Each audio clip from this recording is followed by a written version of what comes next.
Ya, selamat pagi, semangat pagi, sehat selalu buat kita anak-anak kami kelas 9. Kali ini kita akan belajar bab 2, seni patung. Yang pertama kita harus pahami judul seni patung. Patung itu apa? Dan itulah yang menjadi tujuan pembelajaran kita yang pertama.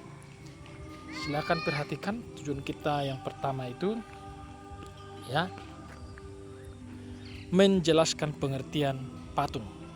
Apa itu patung? Ada beberapa pengertian nanti di sana menurut beberapa orang ahli. Yang tujuan yang kedua adalah mendeskripsikan fungsi patung. Sebagai apa patung itu? Ada apa dengan patung itu sesuai dengan orang yang membuatnya atau si seniman tersebut. Ya, kita masuki yang pertama. Tapi sebelum kita masuk ke sana, perhatikan dulu gambar ini. Gambar patung tentunya. Ada patung Wisnu Kencana. Ada patung, kalau dulu ini disebutlah ini aliran postmodern atau bisa juga abstraksionisme dalam seni lukis. Aliran seperti itu. Kemudian ada Dirgantara, ada patung Buddha.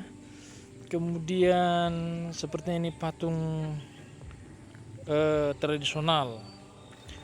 Dan yang keenam, wow, ini patung menyerupai burung. Ya, apa itu patung? Kita lihat pengertiannya. Patung diartikan juga sebagai plastik art, seni plastik. Apakah karena bahannya dari plastik? Bukan. Tentu patung bisa terbuat dari kayu, batu, semen, perunggu, dan lain sebagainya. Nah, beberapa pendapat tentang seni patung.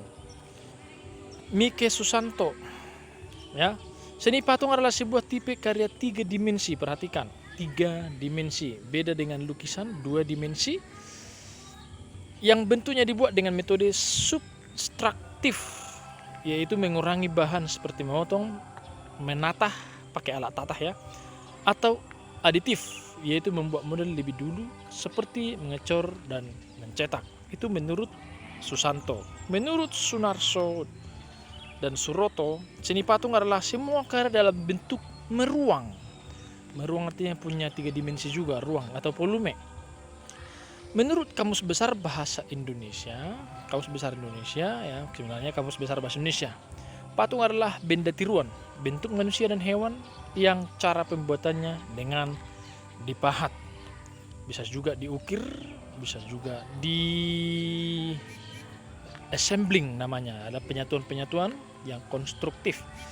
Menurut B.S. Myers, seni patung adalah karya 3 dimensi yang tidak terikat pada latar belakang apapun atau bidang manapun pada suatu bangunan. Nah, kalau ada patung yang melekat dia kepada satu latar belakang, maka itu bukan 100% patung, itu adalah relief. Relief itu berada di antara 2 dimensi dan 3 dimensi, lebih dari 2 dimensi, tetapi kurang dari 3 dimensi. Relief ya. Nah, itulah pengertian patung. Jadi menurut anak didik kami, apa itu patung? Silahkan ditulis di bukunya. Ya, nanti dikirimkan kepada Bapak. Kemudian, jadi menurut saya patung itu adalah suatu karya seni rupa dalam bentuk 3 dimensi yang menyerupai suatu objek. Apakah objek langsung atau objek tidak langsung, yang cara pembuatannya dengan berbagai cara seperti ditatah,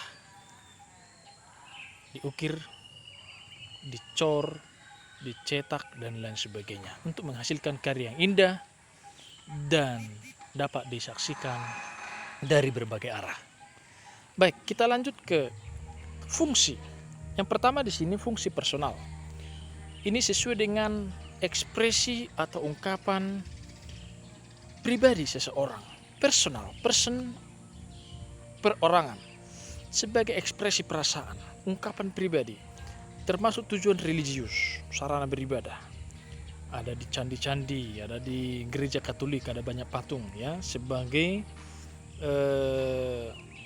seni yang punya tujuan keagamaan tertentu ya. Yang kedua, patung sebagai fungsi sosial, kemasyarakatan, untuk dipandang oleh banyak orang atau untuk memperingati suatu peristiwa yang bersejarah, seperti monumen. Ada monumen Pancasila, ada monumen nasional Monas yang ada di Jakarta, dan lain sebagainya. Kemudian patung sebagai fungsi fisik, yaitu menciptakan dan membuat patung semata-mata untuk dinikmati keindahannya. Ya, kalau saya katakan ini patung murni, nah gitu ya, patung murni, tujuan murni dari seni patung itu sendiri. Itulah beberapa fungsi terkait dengan untuk apa patung itu dibuat. Nah, sekian pembelajaran kita. Anda mengerti pengertian patung dan Anda bisa menjelaskan itu dengan kata-kata sendiri, tentu tidak lepas dari beberapa ahli tadi ya. Bisa kalian rangkum, kalian simpulkan sendiri. Nah, itulah kali ini, semangat belajar dan tetap mempelajari banyak hal. Meskipun Anda merasa bahwa itu tidak penting, tetapi beranjak dari sana bisa menjadi satu jalan, wadah membuka pikiran kita untuk mempelajari hal-hal yang lain. Tetap semangat, andalkan Tuhan, tetap berdoa. Salam sehat.